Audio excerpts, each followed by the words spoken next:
Hello, everyone. Good morning, good afternoon, good evening, depending where you're tuning in from.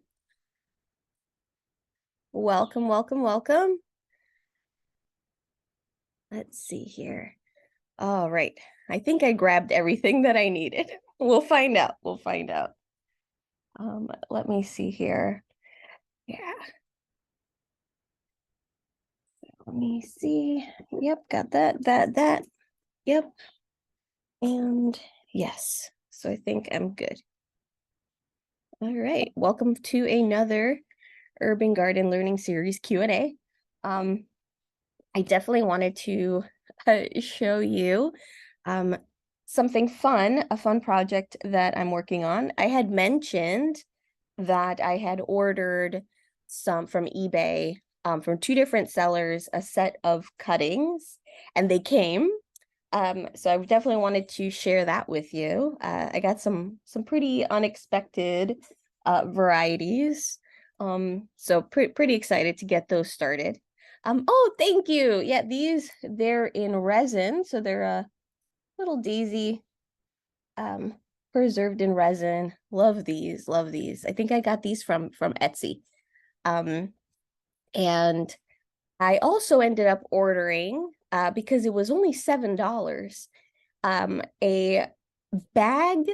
It literally was labeled bag of hundreds of succulent leaves.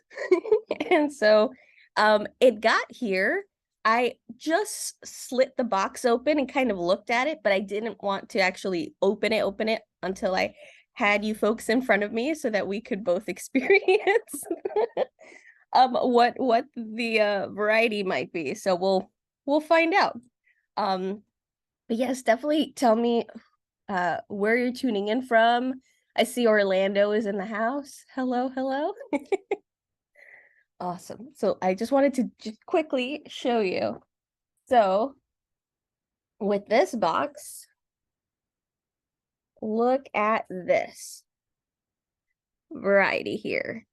So we got some string of pearls. We got a bunch of different types of chryssulas.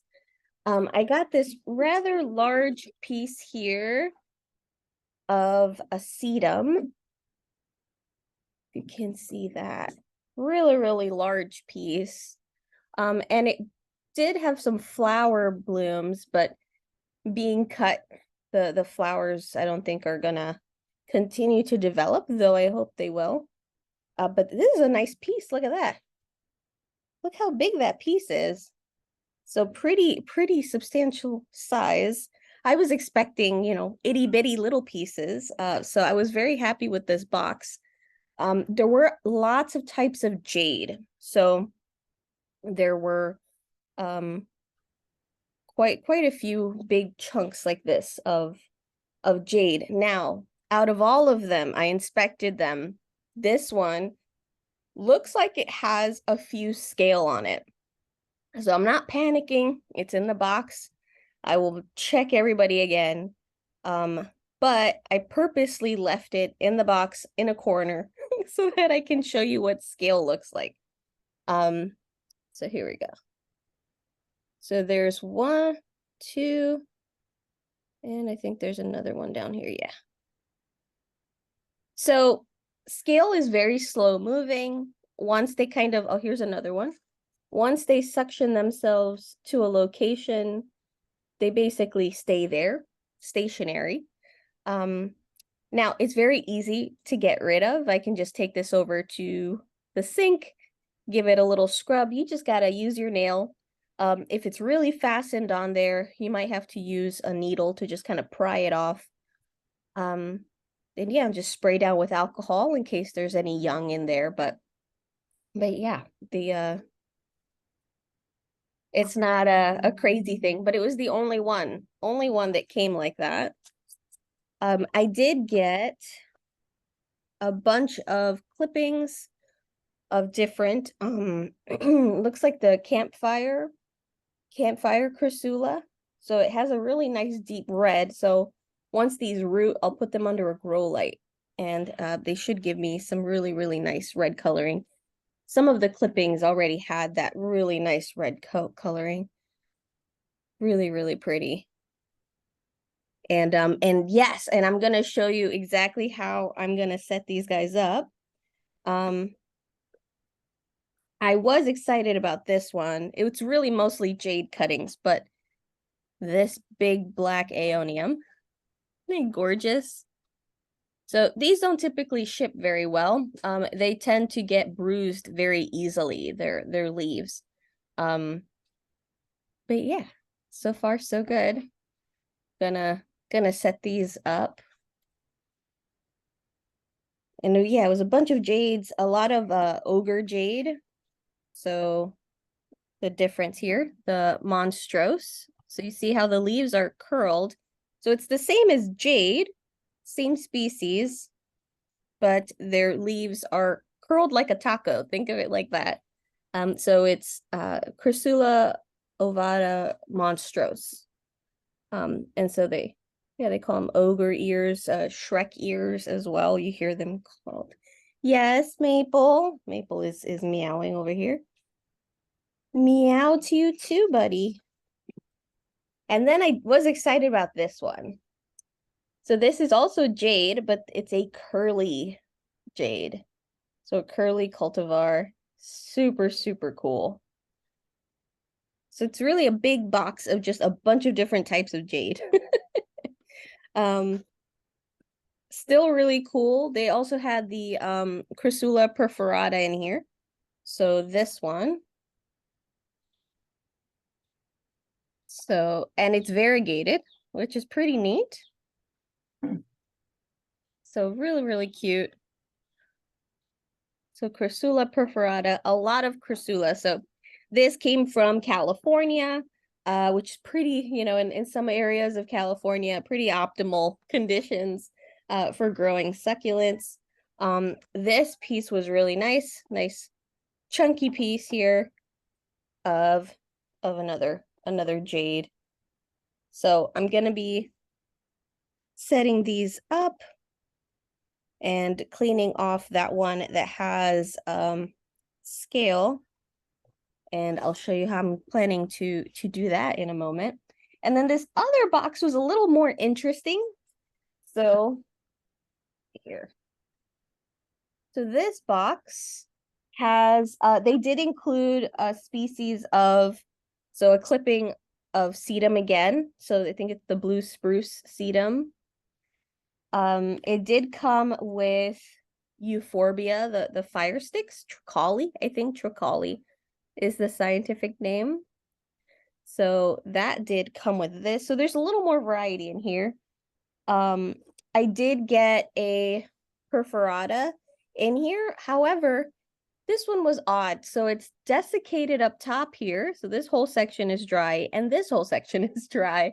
So I'm gonna cut these and hope that it'll root. So I don't know, but this section's gonna be odd.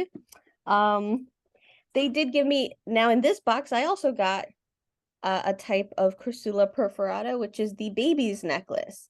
And what's funny is that on Thursday or Friday, we passed by the bank and they had the biggest pot of baby's necklace I've ever seen in my entire life.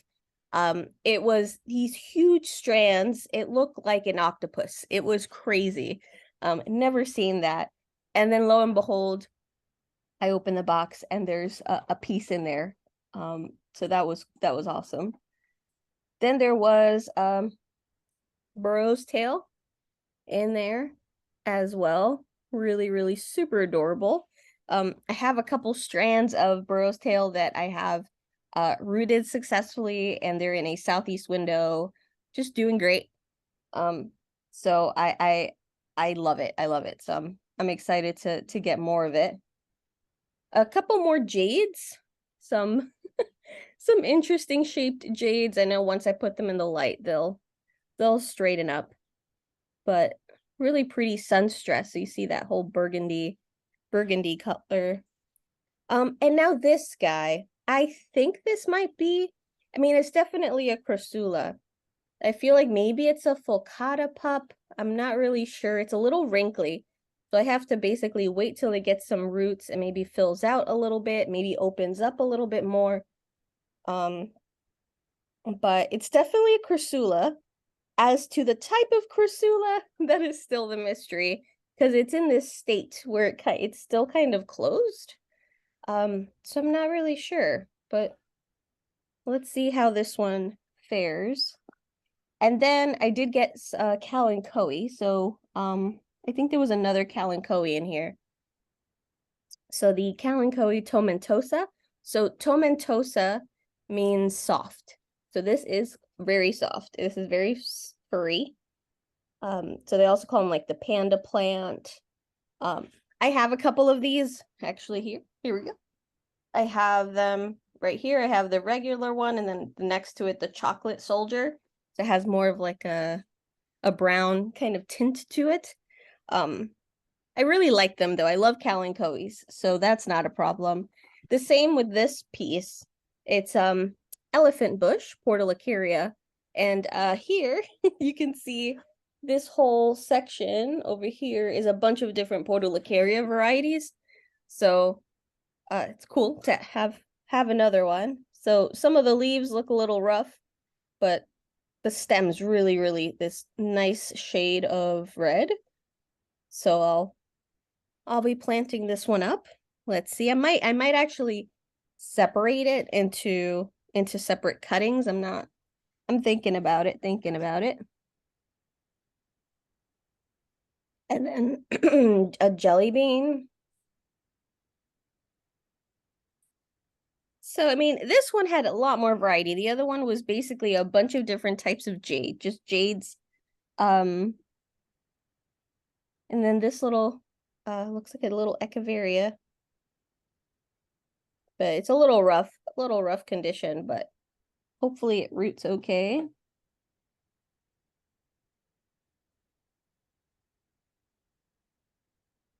Yeah, and then this other section of Crassula perforata.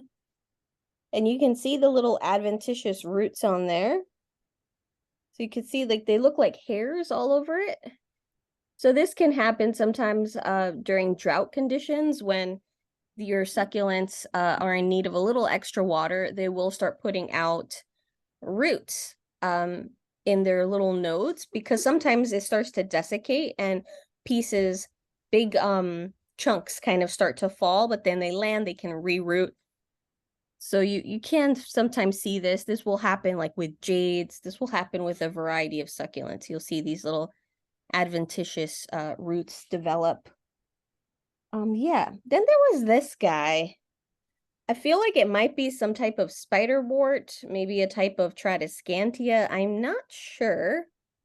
I know I have seen succulent types of Tradescantia, so I'm not sure if this looks familiar to anyone. I was trying to see if I could find it, but it's very furry. It's very furry, but very succulent in nature. The leaves too are very succulent. So I am not sure about this guy, but I think it's in that family, just based on the structure of the leaves. So if this looks familiar, let me know. All right, so then I got this box of leaves. Now I have not looked. I literally opened up the plastic, and so we can see what that is. But let me check here. Oh, so Jamie says, on your recommendation, I went to the Equigenera pop-up in Chicago this weekend at Terracotta Plants in Logan Square. It was wonderful and such a great store and nice owners. A great corner vintage building. The outside is totally painted with plant motif by a local artist. How do I send you a couple pictures I took? Yes, absolutely. Here at urbangarden.ego. So yeah, feel free to, I just dropped the email in the chat. Oh, that's awesome. I feel like those pop-ups are also a really awesome opportunity to check out local plant shops, right? That otherwise you might not have even known about. That's the whole reason, like when I went to Brooklyn Horticulture, which is the name of the shop for the Equigenera pop-up. I'd never been there before. I'd never heard of it. And so, and it's a really nice shop. So awesome. Like it's a nice excuse to find really cool local places. And let me see. Judy, I also went to an Aquagenera pop-up this weekend. I got a couple of peperomia, enjoy pothos, and a yellow Calendiva? Calendiva. I'm not familiar with that plant. Oh, that's awesome though. Yeah, they have some really good peperomia. And I know that a lot of the shops, if the pop-up doesn't sell everything that they bring in, like that the store keeps a lot of that inventory to sell. So I guess they pay, and then they sell whatever isn't kind of snatched up. So that's awesome. Deanna, yes. So they all come loose in the box. Yes. And I like these because they're mystery boxes, right? So you just pay, and for one, I paid $10. And I think the other one was $11. So it's not bad, not bad at all. No, really great bargains, Jocelyn. Can't go Right? wrong with that. Yeah. You What, cannot. how long did the order take to arrive? And so about a week. Oh, that was quick. Very quick. And I didn't realize both were coming from California. So Yeah, pretty um good. yeah, and they shipped pretty well.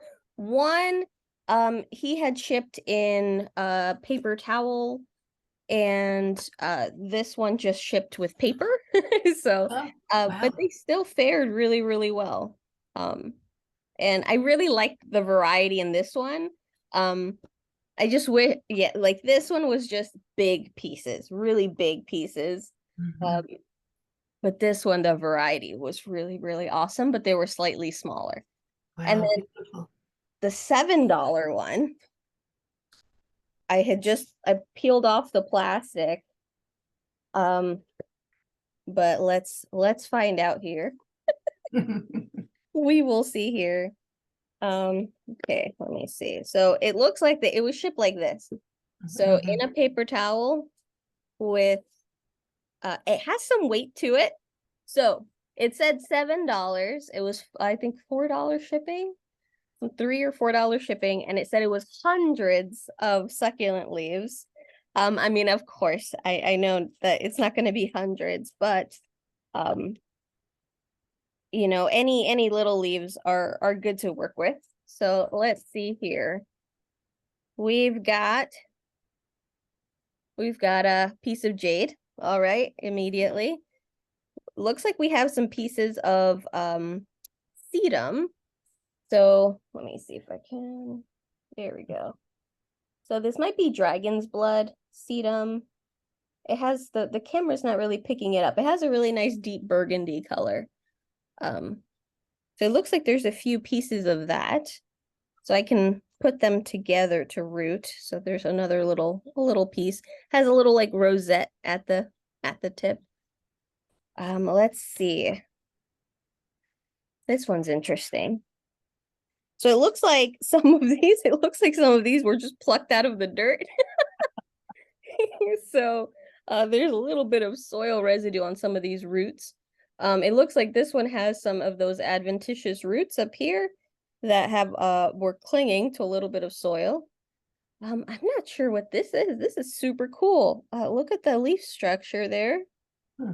That's very neat. I don't know. This is an unfamiliar succulent to me.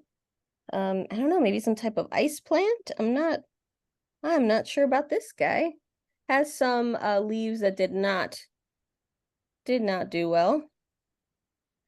But that's a really cool leaf structure. So what I love about these mystery boxes too is you just end up finding whole new things that you didn't even know about.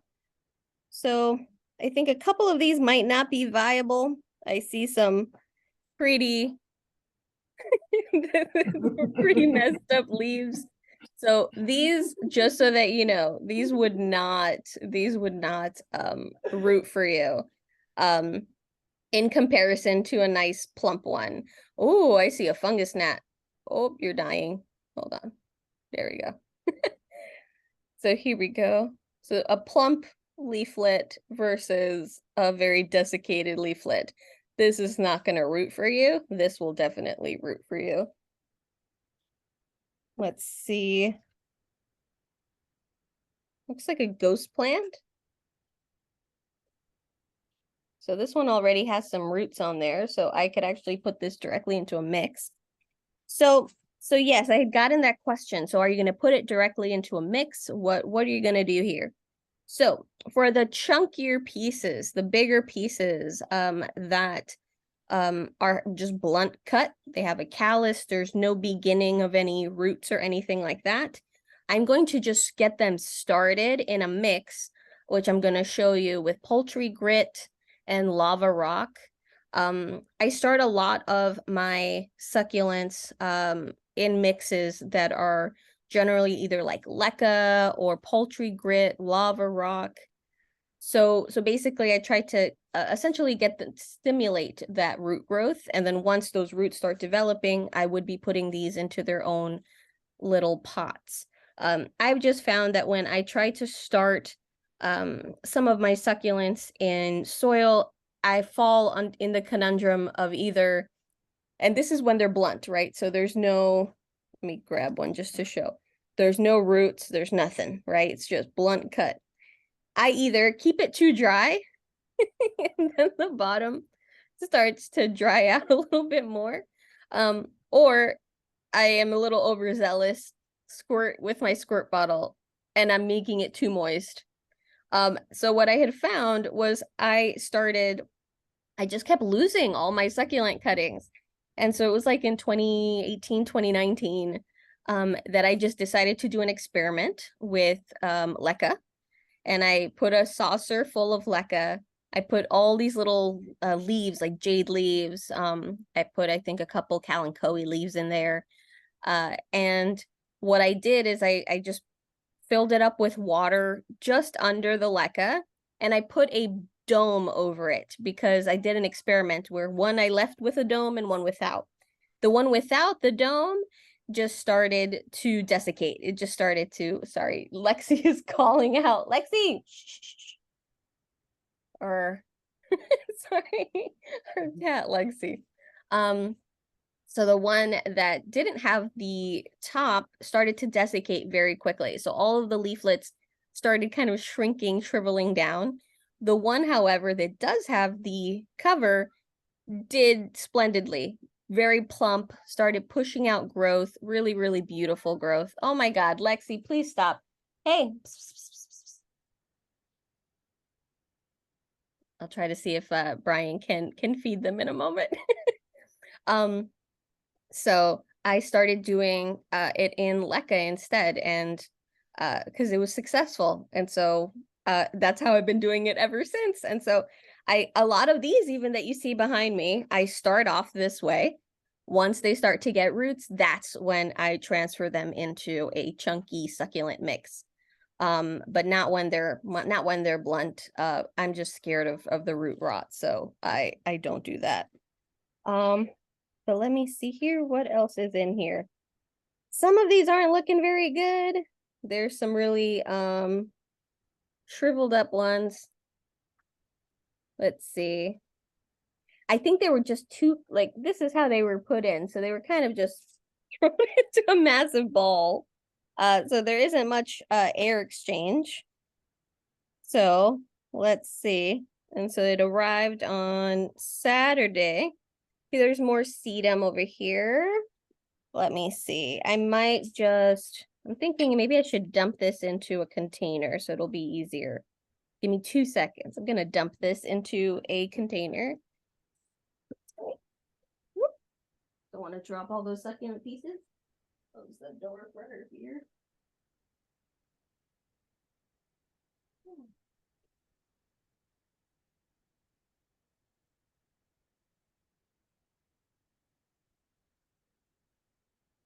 Oh, here we go.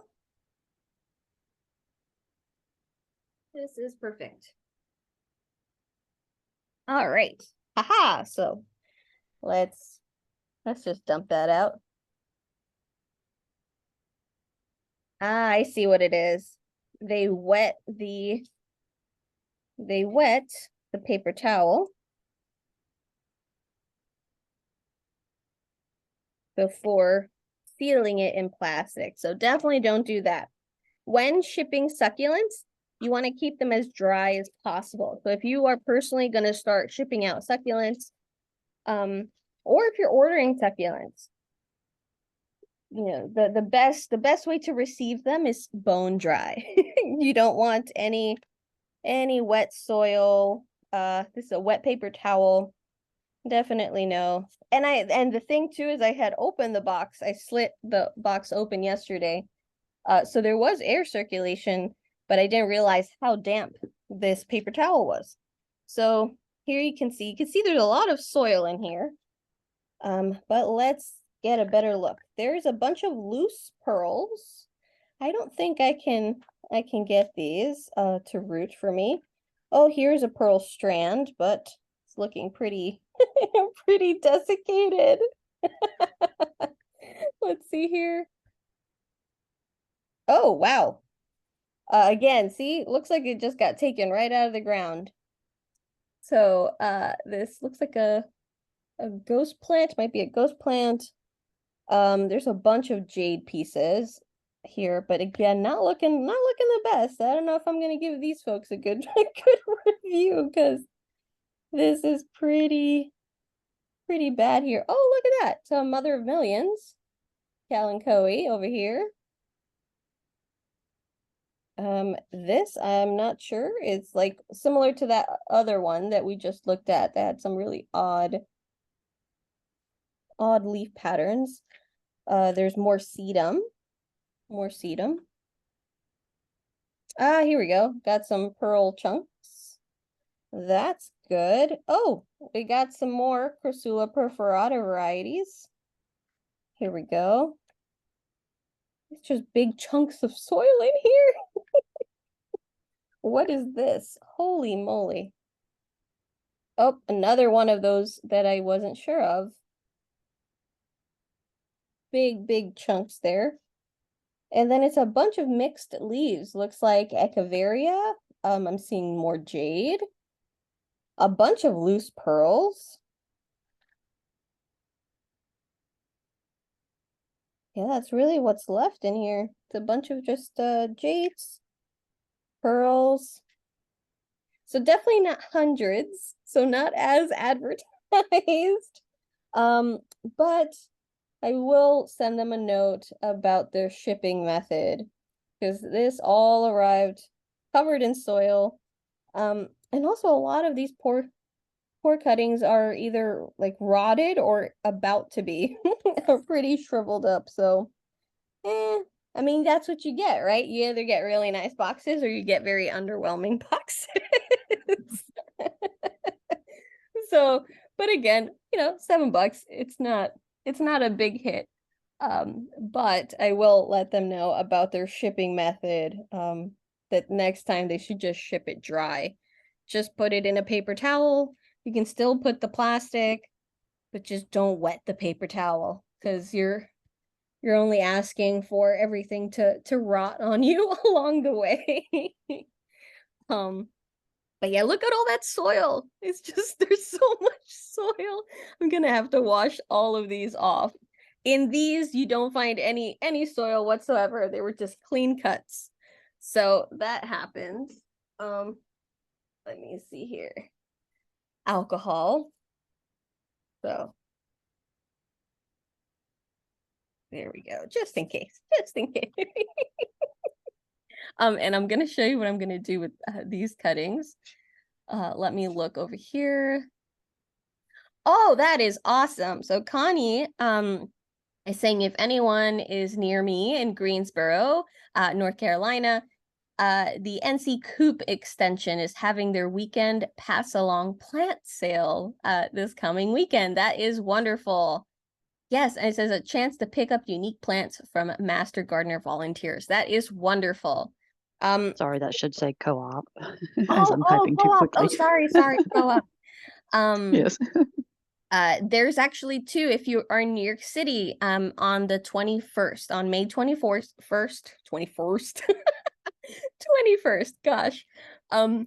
Here in Astoria, there is a new, there's a shop, it's supposed to be a pet supply shop, but it just so happens to be run by plant lovers.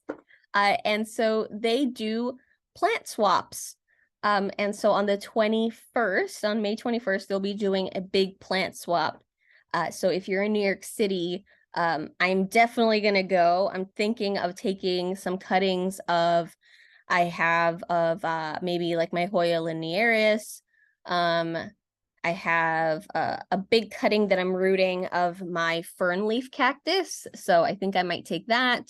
I'm gonna look around, see what I might take a cutting of and so I can take to the swap. But yeah, if anyone is here in New York City, so I keep looking out for plant swaps in the area because it's always a good excuse to get some cool new species. Maybe I might cut my Hoya crassipediolata, crassipedala. I think it's crassio. I think it's crassipediolata. So I might do that one. Oh, Holly, yes. So it's Q&A today, but I was showing some new arrivals that basically I ordered some mystery succulent boxes. And so we got 2 nice cool boxes and we got 1 underwhelming box. So I mean 2 out of 3. I count that as a win. Yes, Brenda, very true. So love seeing how all things are able to be restored if you give them what they need and patience. Light, water, give us and them the greatest start. Absolutely. Yes. So while some of these aren't going to fare well, there's tons that will. So I think that the majority, I think the majority will have a good time. We'll have a good time with and we'll be able to give them a nice cleanup and a good start, definitely. I was gonna add to that too. Depending on what state you're in, check your local North Carolina co-op extension too. Yours might be having the annual plant pass along sales as well. Like because each state has their co-op extensions and their master gardeners, so they may have them at the same time that we do. Oh, I hope so. Yes, I'll definitely check. Depending on what state each person is in, every state has that program in the United States. So they may want to just Google their North Carolina, or not North Carolina, but their Master Gardener Extension program for their state and see when their pass along plant sales are, because they're usually about this time of year possibly. And then what they do, their Master Gardeners give away, or not give away, but they sell their fun and unusual plants. So it's a fun time. Oh, absolutely. Absolutely. Yeah, we should yes, plant swap. So Holly's saying plant swap. Yes, yes. So there's like sales and plant swaps always happening. Definitely let me know and share them if you're in the Facebook group. Definitely share them for folks. I think it's a great excuse for also folks to get together. So if anybody ever is in New York City, or if you are already based out of here, let me know, because I'm always happy to swap. I can also do swaps by mail. So if anyone's interested in swapping, just let me know and we can just ship each other some cuttings. so let me know. That's definitely an option. Ooh, Regina says, I have a Graptovirica in Lecca now. Good tips, I will donate. Yes. And so it was literally, I have these. So I have 3 of these. So 2 of them are right now over some succulents, and then I keep this extra one that I use when I'm watering my air plants. So I had it already next to my sink. So it was perfect for this. But yeah, what I do is I put the dome over it and it's on the Windows ledge. And so this is just a little longer than my Windows ledge. So it does leave this section here. And so airflow is getting in And if I do see a lot of condensation, I do take it off to let them breathe a little bit. I kind of give it a little wipe down and then I recover it. So I don't want them to get too saturated with the dew because it'll fall right back down like it's raining inside. So I don't want them to get completely saturated with water, but that extra humidity that the dome creates does indeed stimulate really great root growth. So I'm going to keep doing that. And what I did is I actually got this from a local like a 99-cent store that I'm going to experiment with. So this is supposed to be for rings, rings, and it kind of opens. Let me grab it from here. So it kind of opens in this really kind of cool way. And I was like, this would make a really cool, I mean, for $3. I was like, this would make a cool kind of little thing for some succulent cuttings. So I'm gonna try to do that. So I'm gonna try to put a couple of these little leaflets. So they're cladodes. Gonna put them in here and see how they fare. So these I have a little bit of perlite in here. So I'm gonna do 2 with perlite, 1 with leca, and 1 with just the poultry grit. So I'm thinking if I should just remove, maybe do 1 of each and see how they fare, who might root faster. So I might just do that. I might switch that out. But I didn't get a chance to last night, but I think I am going to be using a soldering iron. And I'm going to be making 1 to 2 holes in each of these. So it does allow for some air circulation. I don't want them to be completely enclosed. So there is going to be some air circulation, but for the most part, it is very enclosed. So it will keep the humidity up a little bit. And when I do give these water, I never fill up above the substrate. It's always below the substrate. So basically what ends up happening is as it evaporates, it starts to stimulate that root growth, and then they grow into the substrate to access the water, but they're never coming into contact directly, the plant parts, right? So not the roots, sure, are going to come into contact with the water, but the base of the plant is not touching the water. That would be a little risky for some root rot, for some rot just in general. But yeah, so they tend to do really well. So when I have my leca, same thing. I just fill right under the top layer of the leca.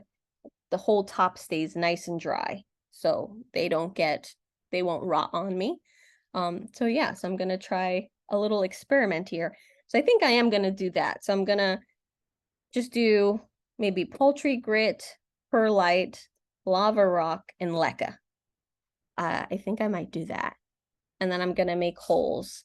And I'll record the process. I'll post some pictures of the process, and we'll see. And what I'll do is I'll try to see if I can put the same types. So there's so many jade leaflets. So I think I'll kind of do that and just see which substrate they might seem to start to root in a little faster.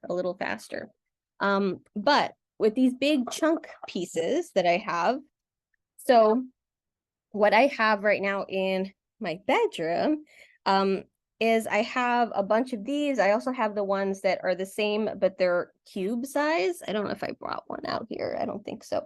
But basically they're like about that big that I have with leca and some with lava rock. And what I do with these, so I have a lot of these. I use these for watering. I really recommend these if you have a lot of tiny plants. I'm able to fit sometimes 4 to 5 plants at a time. I can fill this up, bottom water them, and then put them back.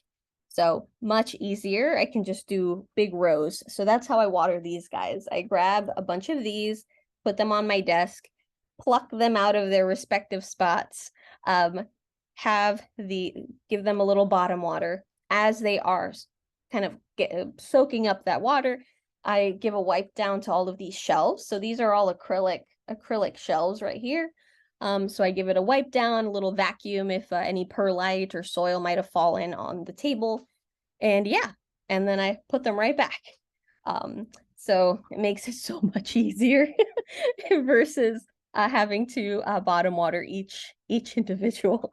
But because of that, I have a tons of these. So what I do with these is that I will end up filling them up. So let's say with, here we go. So this is lava rock. So this is made up of quite a few types of rock, but they're very porous. So they allow for a nice amount of gas exchange. They're all different shapes too, so they don't interlock. And you know, there are some, so that's a danger when you're using kind of pieces that lock in uniformly, because then it actually blocks out air, right? Because it's like a very, very close-knit seal that is created. With leca, what I like is leca, it usually comes in slightly different sizes. It's very porous. And with lava rock, it's basically a similar idea. Here we go. So you basically fill it up here. You can see all the gaps as well. Real cool. I love the colors too, because it has some really cool coloring. And so what I would do is, so I'm gonna be washing these off and just cleaning them off, making sure that because one of the ones in that box had scales. So, but basically I will be doing this. So I will be kind of propping them up, just dipping them in here just so that they stand up straight. And then with my squirt bottle, so I will be, let me see. You can see the water there. Here we go.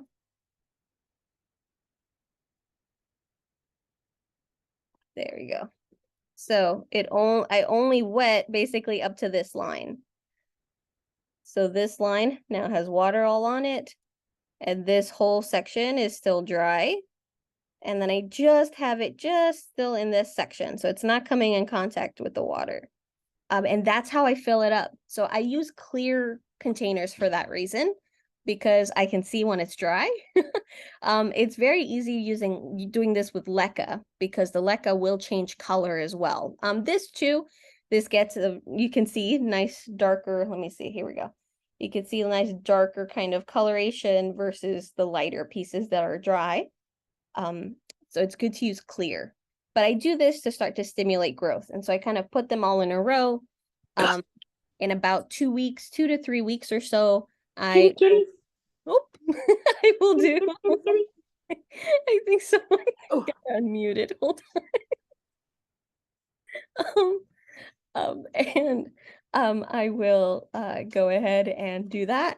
Check to see if there's roots, and if there are roots, I'll kind of wait till they're a little bit, maybe about an inch or so, and yeah, and then I will switch them over to a nice chunky succulent mix, so that they won't be sitting kind of in like a muddy type of substrate.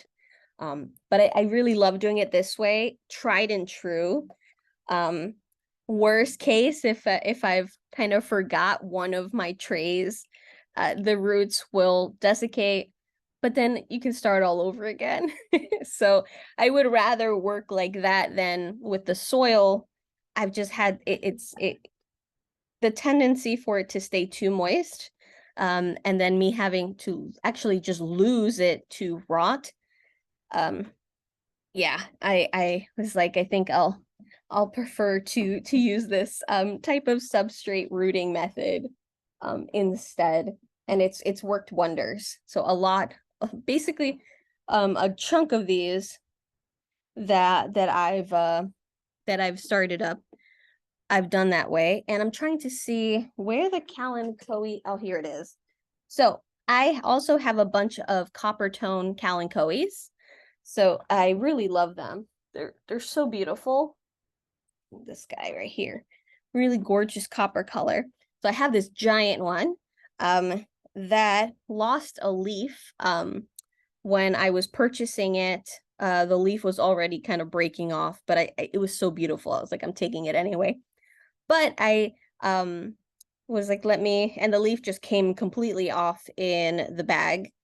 And I decided to put it aside and just see. And look, even without substrate, already has some roots on there.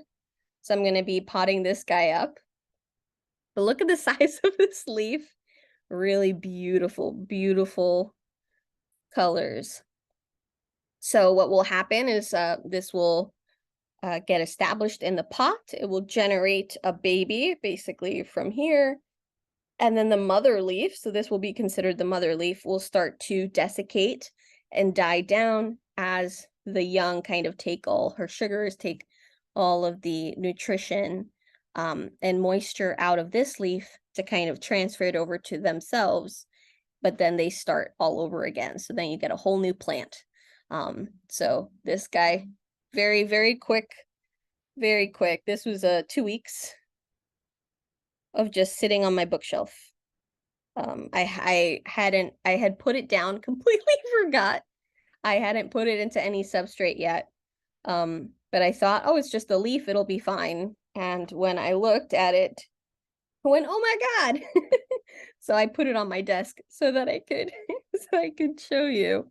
So I'll be potting that one up. But yeah. Yes, so Holly's saying that I'm interested in air plants after hearing you explain them. Yes, air plants are really fun plants. I highly, highly recommend experimenting with them. Try to experiment with maybe if you can find the 3 basic types. So there are the bulb types, the ones that have kind of what is called like the pseudo bulb. So try with these, try with the and you can get the cheaper ones so that, it's not a really big investment initially. These are like, this was like $5. I think this was like $3. So it's not, you're going to break the bank, but just to kind of try it out, right? And see, and if you can find a xeric species. So, a species that's kind of like these that live in very arid conditions and actually don't need as much water as, these would need. And then it's great to kind of experiment, see maybe which one does really well for you. It might match kind of your plant parenting style that way. And then there's so many fun ways to display them. Like this one's on macrame, but these I put these little air plant holders that I got, these little clear plastic ones. But there's golden what are they called? It's like a 3D. Oh my God, what are they called? I can't think of the word right now. But they're like diamond shaped. I have a couple of them. And then you hang them from string. And so you can kind of display them that way. You can display them in domes. There's just so many fun ways you can display your air plants on driftwood. You can put them on driftwood as well. So it's awesome. Let me see. Oh, Linda. So good morning to all. Good morning to you. Jocelyn, I just bought a tiny 3-inch tall with variegated leaves Syngonium mini pixie. Oh, awesome find yesterday. And I'm wondering what kind of care should be given. Is it similar to an African violet? Also, I found a Primulina dryas, and I know nothing about it either. Looking forward to experimenting. Thanks so much. Yes, of course. So with Syngoniums, so especially if it's tiny, if it's a 3-inch tall, so I'm gonna assume it's probably in a really small pot, like a 2-inch, 3-inch pot as well. If it is, those pots do tend to dry out a little bit faster. So I would say you would have to really kind of stay very vigilant, because you wouldn't want the Syngonium to completely go bone dry. Once they really go bone, like completely drought, they will like faint, and then you might not be able to get them to kind of perk back up. Okay. With Syngoniums. Hi again. I finally unmuted. Oh, no worries. Yeah, it's actually in like a little Dixie cup, like the Okay. I know because it was actually I was at an African violet horticultural society competition. And a friend of mine was displaying, and so I'm trying to root. Actually, he has two little leaves that were named after him, so he's propagated them, and things. Anyway, so I went to support him, and then along the way, of course, it was very pretty because they had displays and everything, and first, second, third prizes.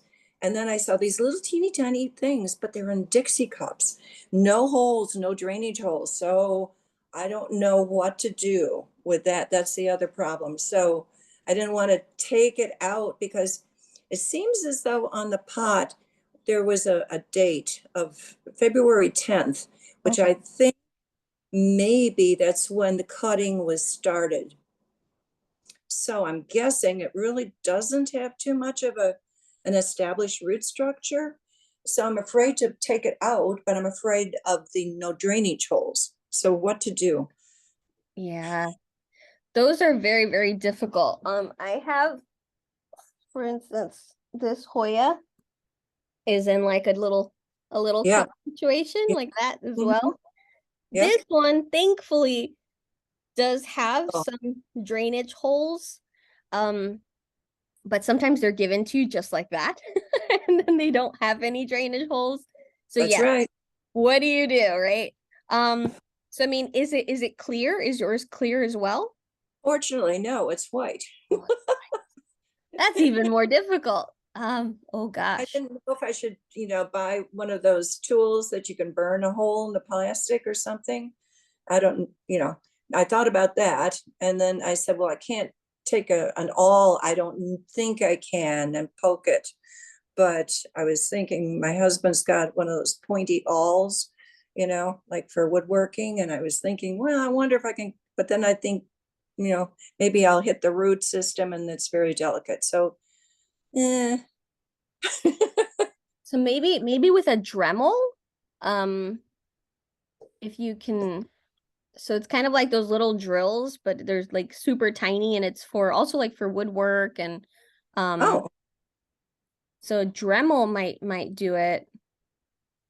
I'll have to go next door. My neighbor's probably got one. Yeah, if anyone who's into crafting, so if anyone especially is into crafting, they might have a Dremel on hand, and those are very helpful, and they don't get heated up, and so that might work, to just at least create one or two drainage holes in there.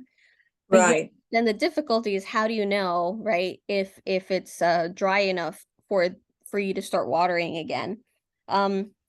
So with syngoniums, very similarly to peace lilies, when they lose turgidity in the leaves, so basically when they start to there's Droop. not enough water. Oh no, when they start, yeah, they start to droop, right? Yeah. So they start to droop. And they do kind of like, yeah, like that kind of fainting type of thing. So I mean, you could use the visual cue of when you kind of, if they start to look as though they're starting to droop, you Uh-huh. can take that as the visual cue. Now, before you have the holes, the drainage holes, I would recommend, I mean, squirt bottles are really great if you're trying to be a little more precise. Uh-huh. Um, so you can kind of just go around the edge of the little cup to make sure you're hydrating it perfectly kind of all around.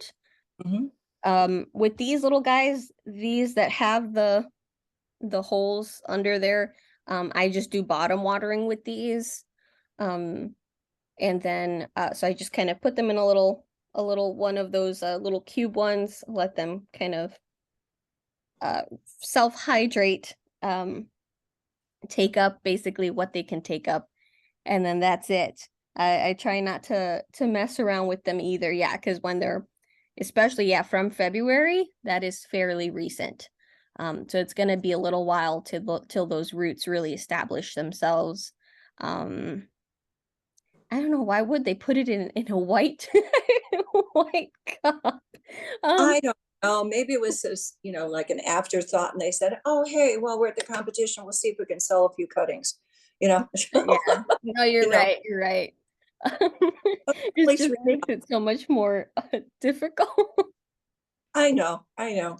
Well, what about now the care for both of these, the primula and the syngonium?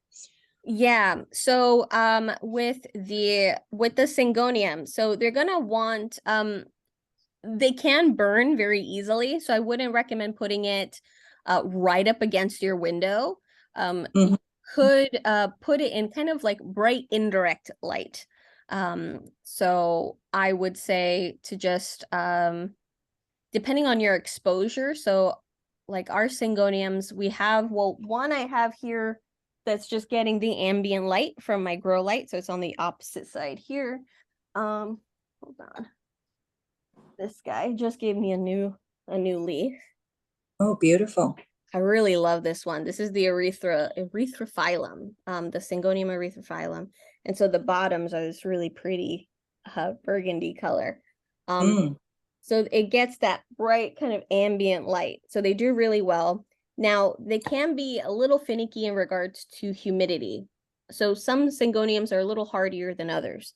But especially if it's tiny, so I would say try to make sure that wherever it's located, the humidity is staying about, 40, between 40 and 50%. They do really well in bathrooms. If that's Okay. so if you like to take hot showers, definitely it's a great excuse to bring the plant in so it gets some extra humidity. Especially when they're putting out leaves. That's a really great hack. When plants they're gonna need a little bit extra humidity when they're unfurling their leaves. Um I'll carry it around like a baby. you could do that. But yeah, so nice bright indirect light, keep the humidity pretty steady, keep them away from drafts, so don't put them near a drafty window or by a door where you're going to be kind of opening it up repeatedly and kind of changing the temperature on it. Yeah, and they typically like to stay. I'm sorry. Sorry, I've got the phone ringing here. Oh, no, you're fine. We go over. Yeah, no worries.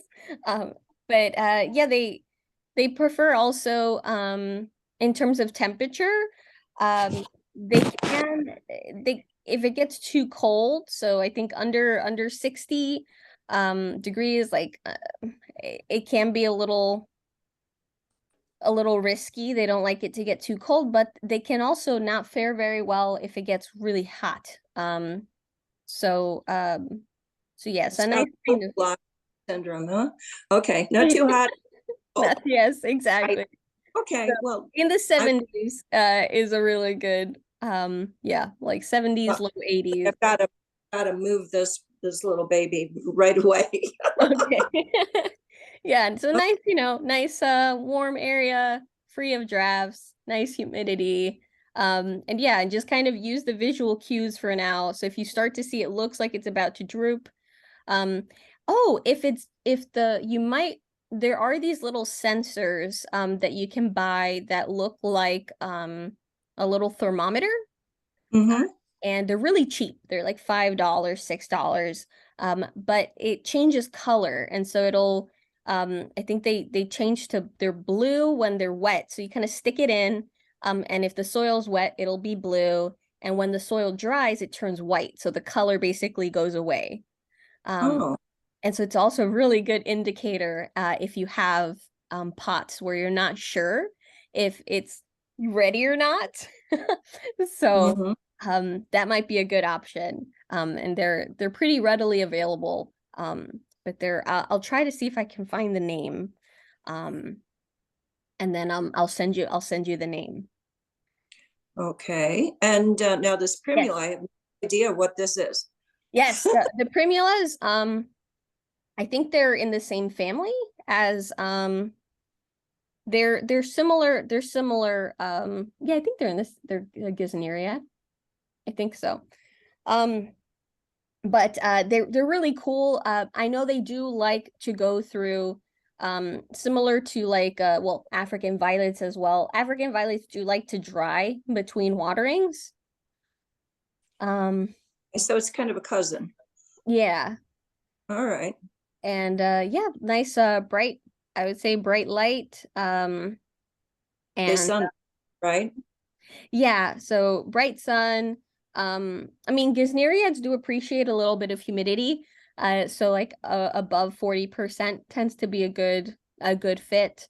Um, and yeah, and it's kind of like a Ceropigia like this too. That's another genus that likes that too. But the kind of drown, and drought.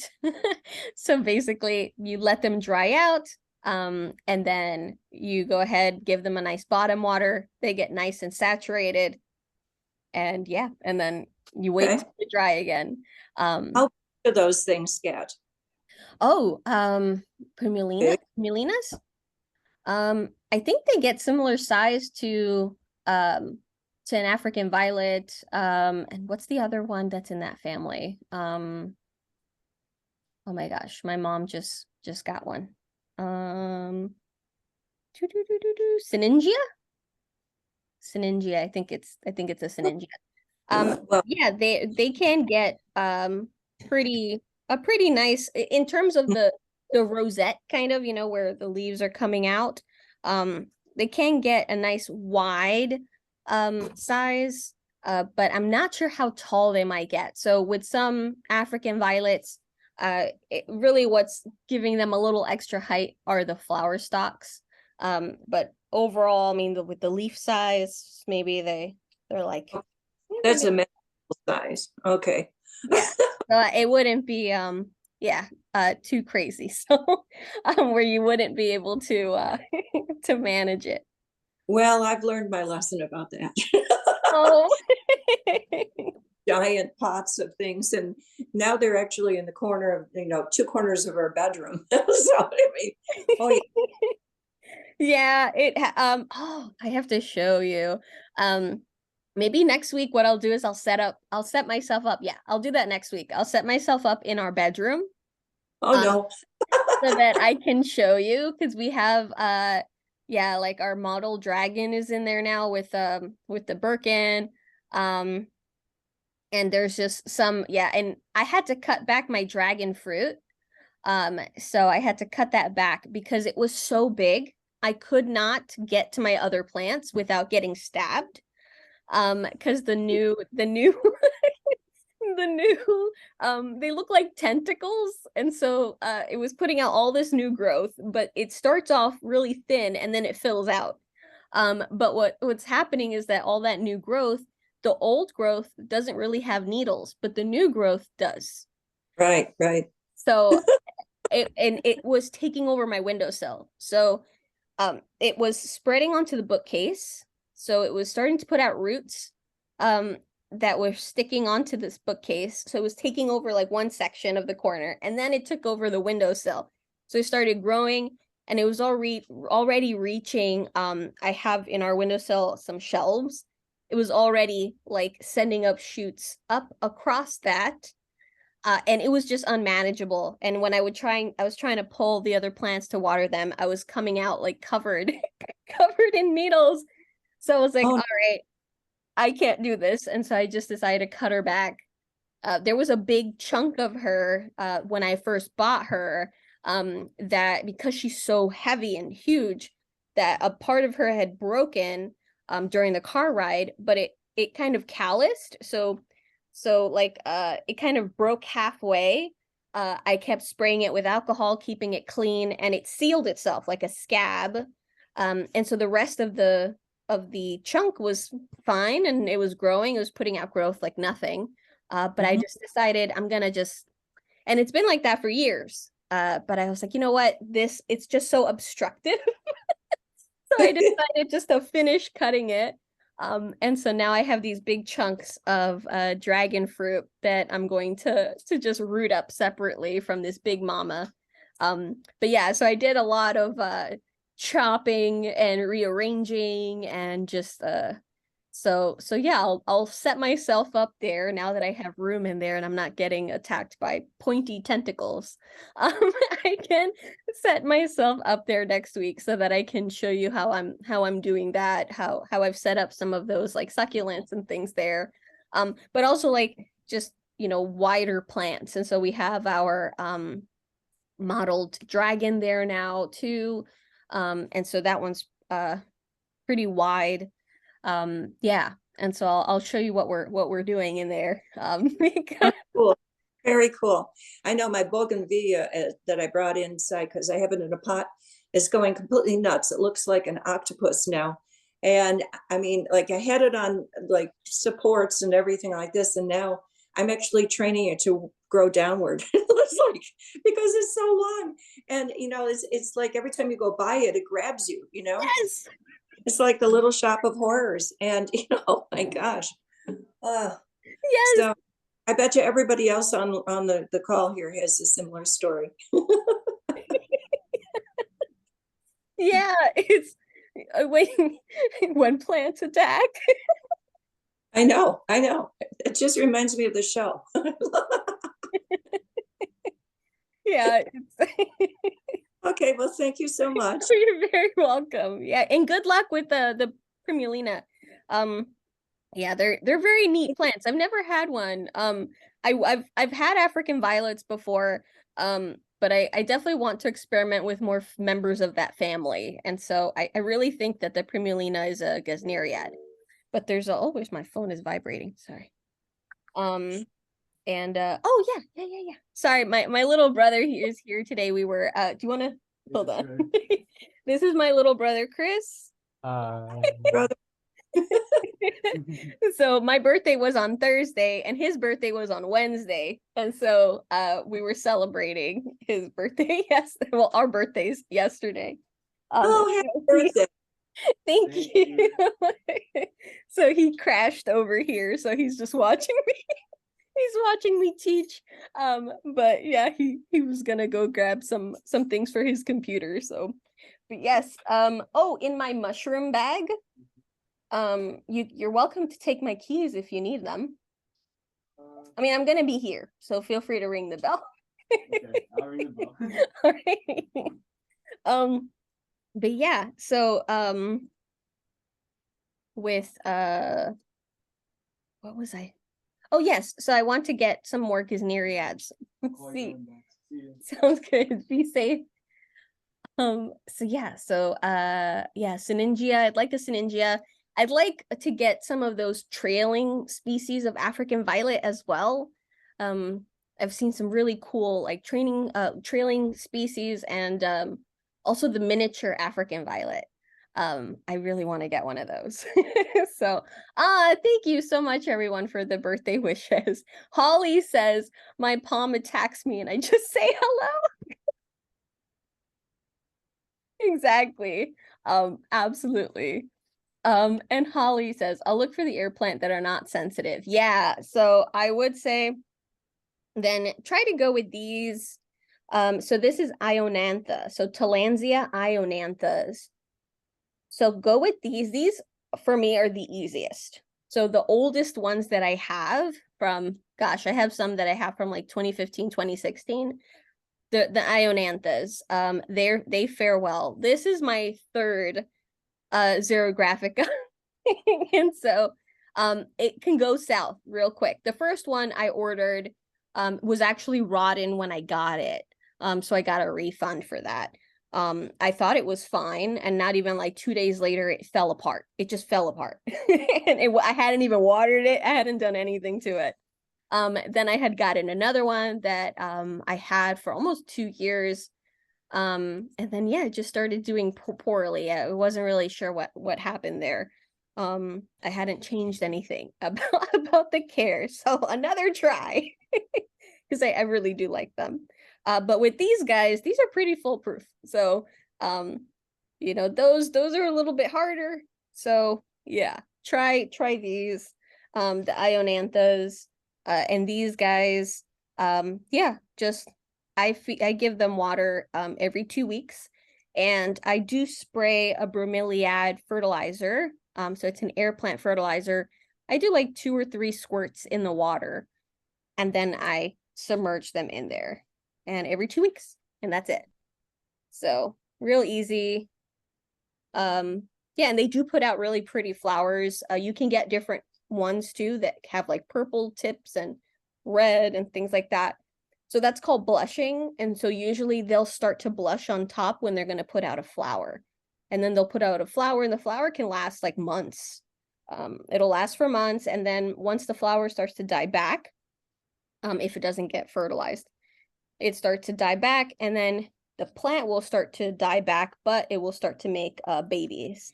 So you'll have a little pup kind of grow. Sometimes it's 1 or 2. If you're lucky, maybe 3.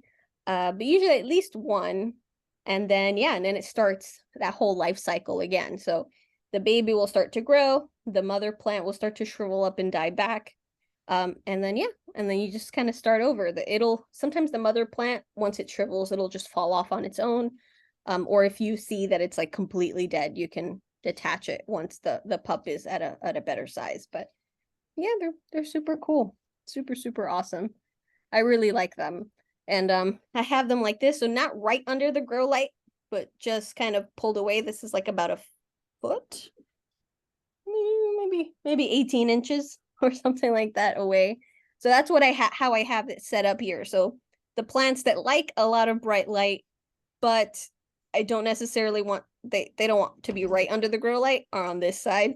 And then plants that would prefer to be right under the grow light are on this side. So a lot of the more colorful ones, like the echeverias, I have here the kalanchoes, I have my starfish over here, some apuntias, this apuntia right here. Yeah, so these guys are right under the grow light. And these are getting that light. And then these on here are just a little more pulled back. Let me see here.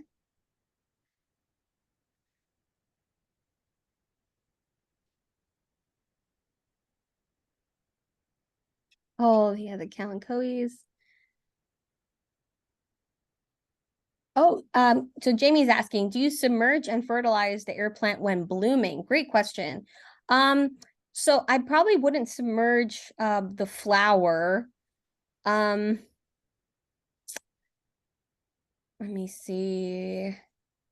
I'm trying to think, when I had mine in bloom, I don't think I wet the flower. So I think I kind of submerged her kind of upright. So I have one. Let me see if I can grab her. That she's like one of the oldest ones I've had.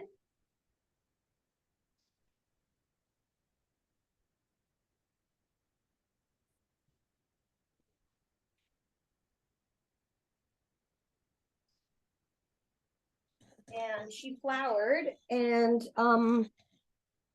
the pup has been growing and the mother plant's dying back. So this was the original right here, and this is the pup. And so the pup is growing, and as you can see, the mother plant is almost completely deteriorated as the pup is still growing. So she still has a couple green leaves on there, but this is the baby, and so the baby will soon become unattached to the rest of her. And then I have a whole new little air plant. So this was after flowering. So she gave me a really pretty like magenta flower, and the tip was like yellow. Really, really pretty. But from my recollection, I didn't want to wet the flower because I was afraid that the flower would rot. So when I submerged it, instead of submerging it upside down, as I do with the ones that are not in flower, I submerged it upright, so that I would avoid wetting the flower. I don't think I fertilized her though when she was in flower. I don't think I fertilized her. In terms of should you fertilize her? I mean, their flowers last for months. I mean, I guess it wouldn't hurt if it's a very diluted fertilizer. Like the bromeliad one, it's not super strength, and I'm putting it into a big bowl of water. So yeah. Oh, Sorry, Lexi's reacting. Here we go. Oh, Deanna, does the pup separate on its own, or can you pull it apart? So I can pull it apart. I'm just waiting until the rest of the mama plant dies basically back. But it has, so it's still clinging. Now this will shrivel up and it like completely, and then that would make it much easier. But for now I'm just waiting because the mother plant, I don't know if you could still see, she still has some green leaves on there. But it's cool to actually see it in process. To see from the flowering stage to the pup starting and then getting bigger and bigger, and then watching the mother plant start to die back. So it's super cool. This is a kind of cyclic process, right? So very neat. And you can just keep having air plants. So now, yeah, you could pull it apart. I want her to get as much as she can from the little pup, to get as much as she can from the parent. So I'll wait just a little bit longer until the rest basically looks like this. And then I'll know that that was leca, because I have some leca in the globe. But I don't wet the leca. I just have it as something for it to hold on to. But yeah, I'll wait a little bit longer. And then yeah, you can pop it right off. This is a nice size. It's if it was really tiny, you wouldn't want to do so because it probably wouldn't fare very well. Oh, the wallpaper is that big plant I see back here. Oh, this one, the Monstera. Yeah, this one's really cool. I got this. I feel like it was less than $10. It was like $8 or $9. It's in a big vinyl sticker. And so it goes like up to the middle here and then up, whoops, up here. Yeah, this huge vinyl sticker. And I learned the hard way that not to I had held it to remove the backing of the sticker, and the adhesive completely burned my lip. So I was like, nope, never doing that again. So it's a two-person job. One person has to hold it while the other person removes the backing so that you can put it down. I did it by I did it by myself. And I learned the hard way not to ever do that again. But yeah, let me see here. I don't want to miss any questions.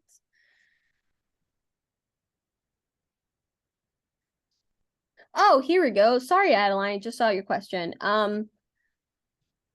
Just wondering if you can give ideas about the best grow light. A 2-foot LED strip light, full spectrum plug-in, plug and play, 59-inch CA Lee, I'm not sure. Or a USB 4 separated light wands. Ooh. So I think with the strip lights, I have both strip lights and wand type of kind of like the separated gooseneck kind of ones. These are more so for these types of setups. If I have a small table, this just works so much better, especially if I have nothing overhead. I've tried to do strip lights like on the wall, but then it doesn't work very well because the plants actually start to tilt towards the light. So they definitely want it to be overhead. That was an experiment gone wrong. So I will tell you that. But on certain shelves, I do have strip lights. So the strip lights, I think the full spectrum strip lights are great if you are having a shelving situation. That would definitely be the way to go, especially because, with the usual standard shelf sizes, like about 12 inches or so, that's a good length away from the plants. I mean, you could go slightly closer, but it's still a really good setup with your strip lights. But I feel like with the wands though, like with the goosenecks, the 4 separated ones, that's helpful, especially if you have maybe if you're using it for more than one shelf. So like for what I'm doing, for instance, here, this one, whoops, over here. This one over here is actually pointing at my carry eye. Here we go. How is my thumb pointing? There we go. It's so weird because you're married. You're like mirrored. But yeah, so this one's pointing at my carry eye. So I have it pointing this way. And then I have these that are kind of pointing straight down, and then this other one that's lifted so that it's pointing kind of towards this guy and these guys back here. So I like this ability to kind of point them in different directions. I also like these, but usually now I think all of them come with standard brightness adjustment so that you can kind of make them brighter. I mean, full spectrum is the way to go. Definitely full spectrum. Go full spectrum. Because if they have if you're going just like red light, that's going to promote flowering and fruiting.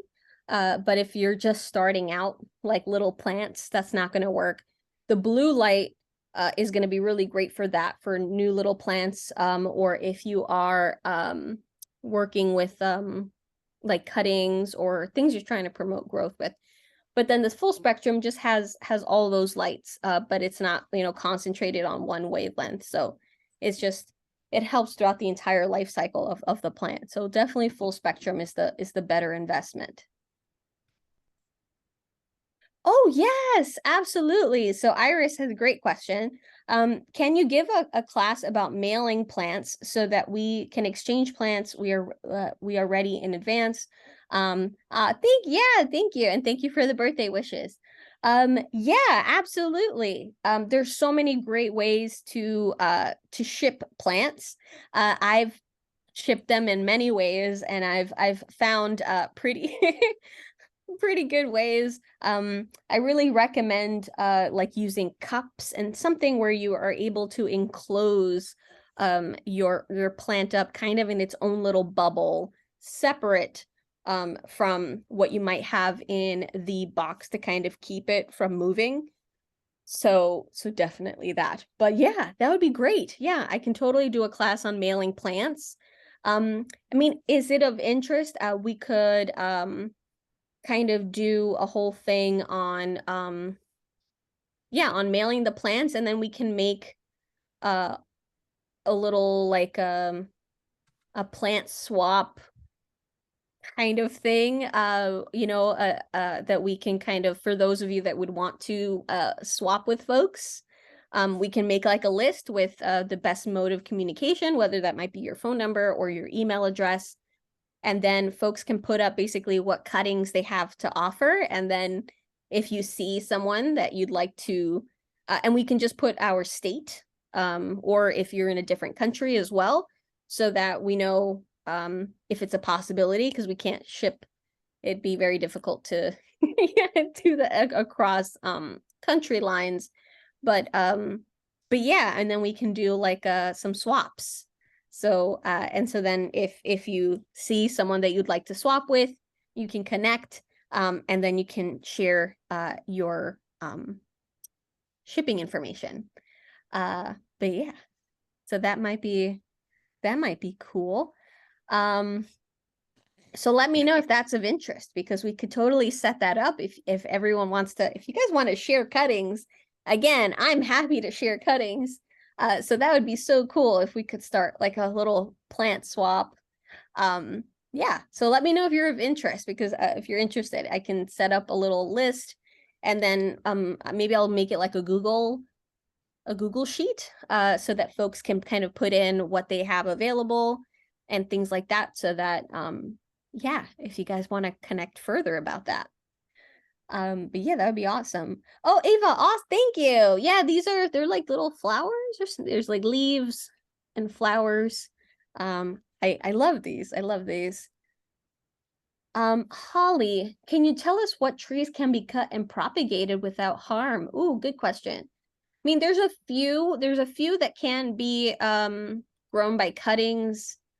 I mean, like willow is gonna be probably the best rooting very, very quickly. I mean, you can do that with cherry, apple. in terms of without harm, it all comes down to whether or not you're using the proper tools. I would definitely say to use, if you're ever using shears, I highly recommend you use what are called bypass shears. So basically the blades, when they cut, right, they kind of they do a clean cut. If you use what is called an anvil shear, so one side is kind of flat and one side is curved. When it cuts, it kind of clips it. It's like it's how you say, like it squeezes. It's like when you're having a straw and you bite the straw and now you have like this weird dent in it. It's like that. That's what happens to the stem and actually crushes the stem. And it does a lot of damage. And so it really lessens the likelihood. You would have to kind of recut it to ensure that you would even get it to root. So I do not recommend anvil shears. So try to use bypass shears. And it's usually like the new growth. But yeah, there's a couple species. I could totally do a class on that. We can talk about the proper way of cutting them. Also where to cut them, right? You don't want to cut completely blunt to the side of your of the trunk, or you want to always leave like the branch collar, so I can show you some diagrams and do that. So yeah, pop in recommendations for topics that you'd like to learn about, because then I'm happy to do that. So I have a license to work with the city's trees. So I I remove I have a bunch of cool tools that I can show you. And I have this really long telescopic clipper that I love. And that was for it goes up to about 10 feet. And so if there are some smaller diameter branches that are like about like that long that have broken or look like they're about to break or are causing an obstruction, like they're hitting someone's window or anything like that, I can cut those back. I can cut any branches that are like pointing downwards that can hit someone that's walking by or is in the street that can cause like, it's going to cause repeated injury to the tree if a car backs up and there's this big branch kind of pointing outward, is going to keep kind of cracking. So we have to cut those off. Any branches that are kind of like in weird positions that might be putting stress or rubbing up against another branch. So there's a lot of reasons why I have to remove branches from trees, but it's a really cool process, and there's like timing involved and everything. So I would be happy to talk about trees. So definitely let me know. So L. Simon, Zamiococcus zamifolia, so that's a ZZ plant, was foisted upon me. I see them in full sun in outdoor plantings. How is this treated indoors? Yes. So you can put them right in the window if you'd like. They can handle a nice amount of light. They are one of those plants that can also handle lower amounts of light, but the problem with that is that they won't really flourish. They'll survive, but you probably will notice it's not doing anything. If you put it in a brighter location, it's going to start really pushing out that growth for you. So yeah, lighter situations are great for ZZ plants. In terms of watering though, barely water them. So they really like to go completely dry before you water them. So I have a little Zenzi ZZ, which is a dwarf ZZ. And that one I water about every 3 weeks or so. And then my larger Raven ZZ, that one I water about once a month. So I give it a good bottom water, and then I basically don't look at her again until for a month. And she's constantly putting out growth.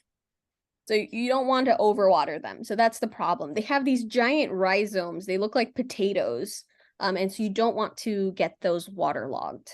Because yeah. Oh, hold on. My computer is saying that it's about to die. So I don't want it to die before I answer the last couple questions.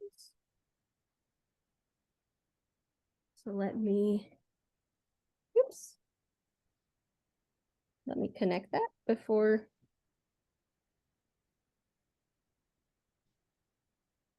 Oh, whoops.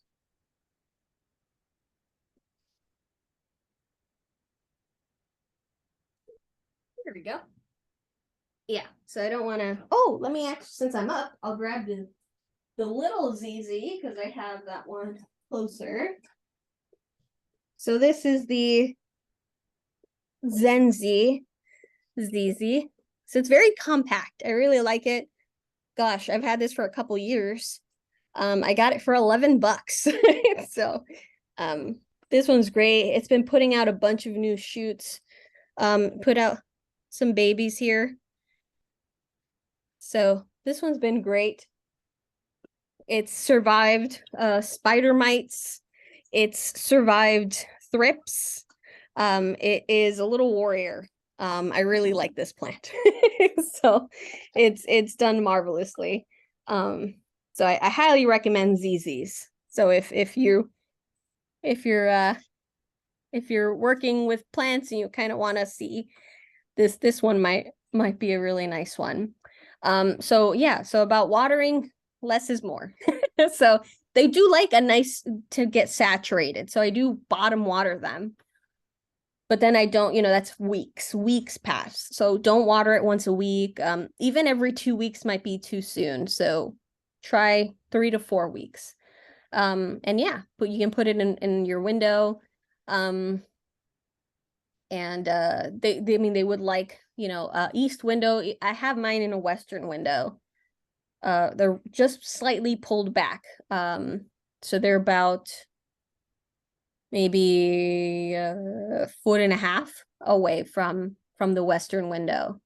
So they're great. And what I do is I rotate them too, so to try to keep them, because if not, they'll start to lean. So rotate them about a quarter turn every time you water or every time you remember. Just give them a little quarter turn, and it keeps them pretty centered. Though when they do get large, they will start to kind of cascade over the side of the pot. So I have had clients, because I'm also a houseplant consultant, and so I've had a lot of clients like, oh no, it's drooping, and it's when they get large they actually do that. And you'll see that even when they're being grown outside, like in Florida, they start to come down due to their weight. So that's completely normal. So don't panic if that's if it's so large that it's doing that. Yes, Deanna, that's a great topic. How to choose the right pot or planter for your plants. Absolutely. Yes. Yes, and Holly says, tell us if cutting trees promote growth and business, and bushiness. Sorry, business. Sorry about that. Bushiness. Yeah, of course. It can definitely, especially when, well, in some trees, yes, it can start to promote some extra growth. This really helps with when the trees are a lot younger.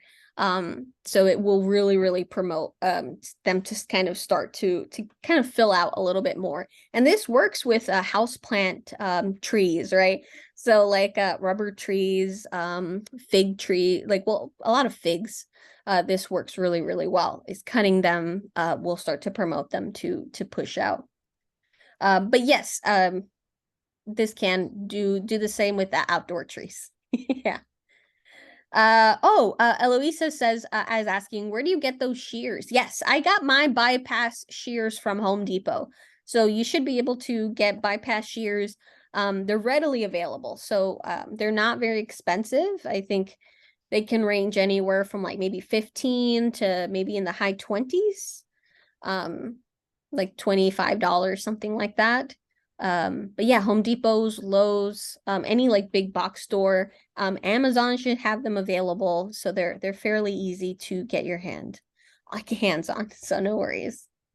Oh, Brenda, I'm glad.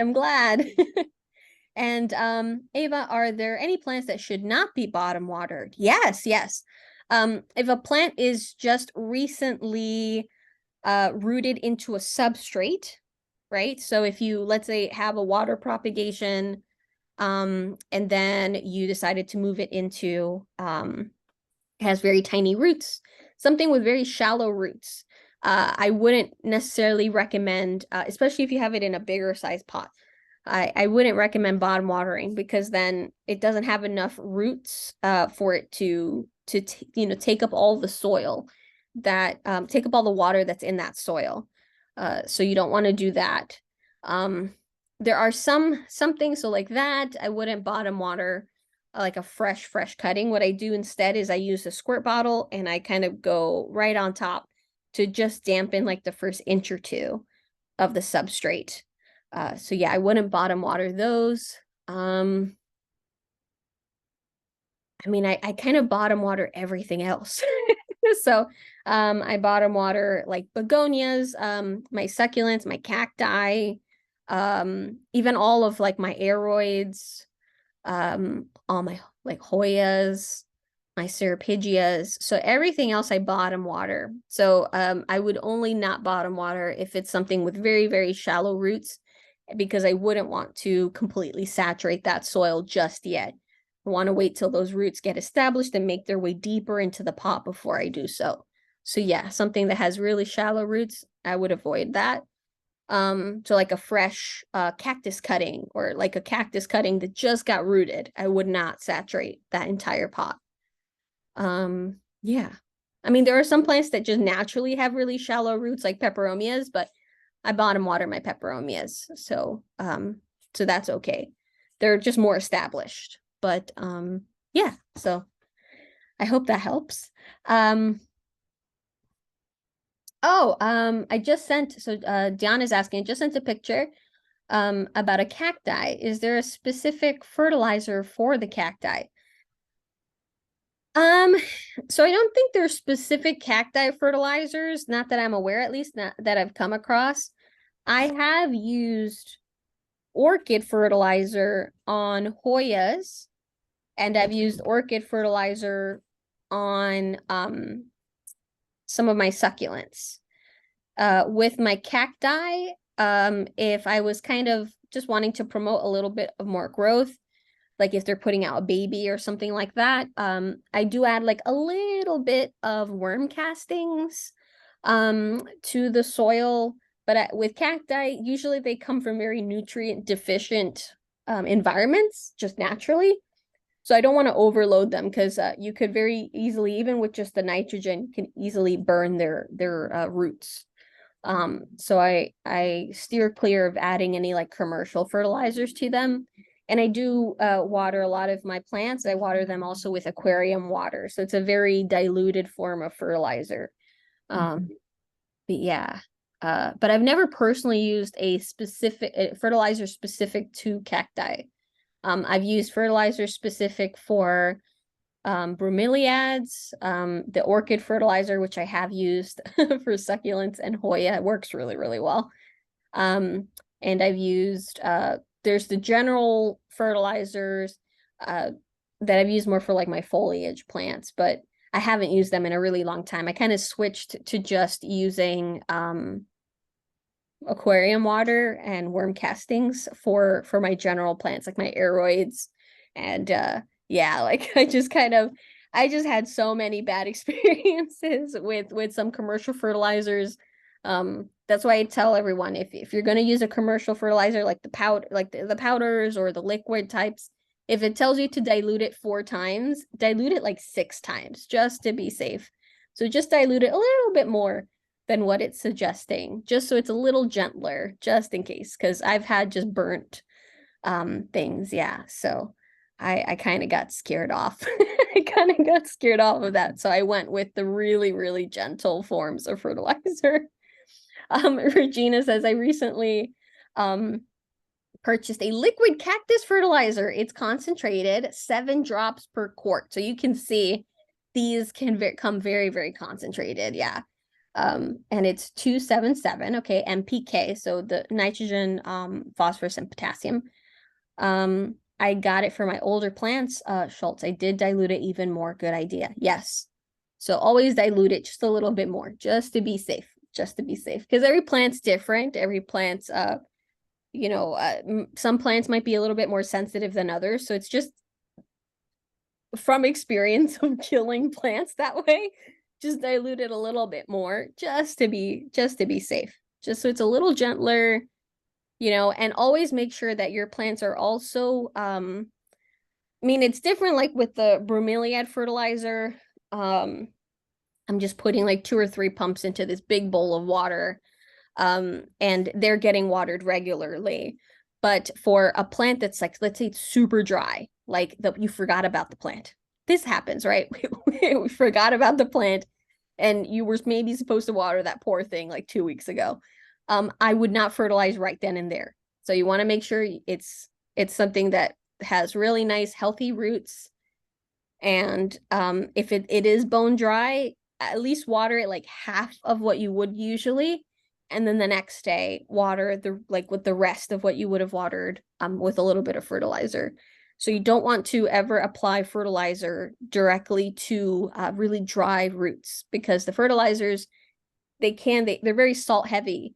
So they tend to kind of pull moisture away from the roots. So if you have very vulnerable roots already, this will kind of speed up the process and can really do damage. So you want to make sure roots are nice and hydrated, you know, before introducing that fertilizer. So it just works a lot better. It's not going to work on a poor plant that's looking half dead and really dry. So it just won't work. It'll probably end up killing the poor thing. So I've learned that too. So don't do that. But all right. But thank you so much, everyone. I hope this was enjoyable. I'll take pictures too of once I'm gonna wash these cuttings. I'm gonna remove the scale off of this one jade, and I'm gonna set them up, and then I'll take pictures and I'll post those up, and I'll also share them. And then I'm gonna do with this, I'm gonna make those holes and set this up and then show you this little experiment. I really like this. I mean, it's super cheap. So I'm excited. I might kind of see how the propagations do here. And yeah, and then I might get another one of these and use it for mosses. I'm kind of thinking I might do something fun like that, and kind of grow some different species of moss, and I could just put this by the window. And so maybe like I'll put a moss that likes higher light on top, and then they would be getting light because this will be covered. So these will getting kind of light from this way. So I'll get that ambient light. So I'll put species that prefer a little less light on these layers. But yeah, I mean, $3. So it's gonna be fun to experiment with. So I'll definitely do that. And yeah. So thank you so much, everyone. And okay, good. I'm seeing some folks talking about like the plant swap. Yeah. So what I'll do is I'll create a list. And then what I'll do is I'll add that to the reminder email. I'll put a little line there that says, hey, if you're interested in swapping plants, you know, add your name and information here. So you can just put either like your phone number or an email, however you would prefer to be contacted. And then there will be a little space for you to put what kind of plants you have to swap. So whether you have some full plants or you just want to do cuttings that you want to swap. And then, yeah, and then and then maybe like just your general location. So like a state or a county or something like that, so that folks can kind of see, you know, what might work. And then, yeah, and then, you know, we can contact the people that we're interested in. We can swap our addresses, and then, yeah, and get to sharing some plants. Yeah, and I mean, I have like some Hoyas and things like that. I have some succulents that are already rooted. I have yeah, I have some cuttings and things like that. So yeah, I'd definitely love to share. So yeah, this would be really fun.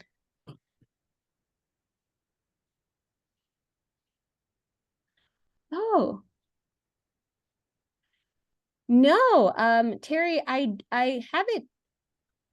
I thought I had it on in the group. So the chat photo upload thing, it should have been on. If it's off, that was completely unintentional. So I know that folks were able to upload photos. Oh, do you mean in the actual chat for the meeting? I mean, Yes. Okay. In the chat room, in the chat column, you can actually upload a photo or a file directly to you. Oh. Access restricted to account admin. Oh, okay. I did not know that. So yeah, I just learned about it. yeah, I just learned I just learned about it. I know that now you can put reactions to Yeah. chats, the individual chats, which is really cool. So yeah, there's so many new things with Zoom. No, I did not have that turned off intentionally. So I'll try to finagle it and see if I can open those permissions up. So then yeah, so folks can post pictures and things like that. Yeah, I don't know if they Yeah. post, but people can have access to them. Okay. Okay. No, I didn't know about that. Yeah. Let me let me try to figure that out before the next class. So hopefully I can get that going. But yeah, but thank you so much, everyone. Truly, thanks for tuning in and hanging out and talking plants. Definitely enjoy the rest of your week. Oh gosh, sorry, someone was calling me on FaceTime. I'll call them back. But yeah, hope you're enjoying May. It's already May, gosh. So I hope you're enjoying your month so far. And yeah, enjoy the rest of your week. Stay safe. And I hope I see you next week. So have a Okay. good one, everyone. You Bye. too. Bye. You're very Bye. welcome.